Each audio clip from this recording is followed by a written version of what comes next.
بسم اللہ الرحمن الرحیم۔ اپنا اسلامک اسٹوڈیو کے معزز ناظرین خوش آمدید۔ ناظرین، بغداد کے مشہور شراب خانے کے دروازے پر دستک ہوئی۔ شراب خانے کے مالک نے نشے میں دھت ننگے پاؤں لڑکھڑاتے ہوئے دروازہ کھولا تو اس کے سامنے سادہ لباس میں ایک پروقار شخصیت کھڑا تھا۔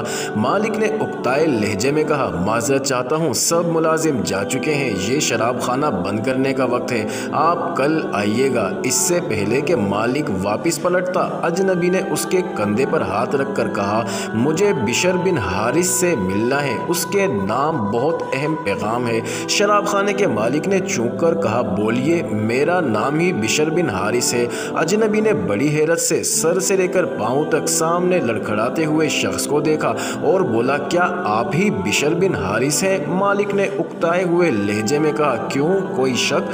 اجنبی نے آگے بڑھ کر اس کے ہاتھوں کو بوسہ دیا اور بولا، سنو بشر بن حارث، خالی کے عرض و سما نے مجھے کہا ہے کہ میرے دوست بشر بن حارث کو میرا سلام کہنا اور کہنا، جو عزت تم نے میرے نام کو دی تھی وہی عزت رہتی دنیا تک تمہارے نام کو ملے گی۔ اتنا سننا تھا کہ بشر بن حارث کی نگاہوں میں وہ منظر گھوم گیا جب ایک دن حسب معمول وہ نشے میں دھت چلا جا رہا تھا کہ اس کی نظر گندگی کے ڈھیر پر پڑے ایک کاغذ پر پڑی جس پر اسم اللہ لکھا تھا۔ بشر نے کاغذ کو بڑی احترام سے چوما، صاف کر کے خوشبو لگائی اور پاک جگہ رکھ دیا اور کہا، اے مالک عرش العظیم، یہ جگہ تو بشر کا مقام ہے، تمہارا نہیں۔ بس یہی ادا بشر بن حارث کو بشر حافی رحمۃ اللہ علیہ بنا گئی۔ جس وقت آپ کو یہ پیغام ملا، آپ اس وقت ننگے پاؤں تھے اور پھر آپ نے ساری زندگی ننگے پاؤں گزار دی۔ آپ جن گلیوں سے گزرتے تھے، ان گلیوں میں چوپائے بھی پیشاب نہیں کرتے تھے کہ آپ کے پاؤں گندے نہ ہوں۔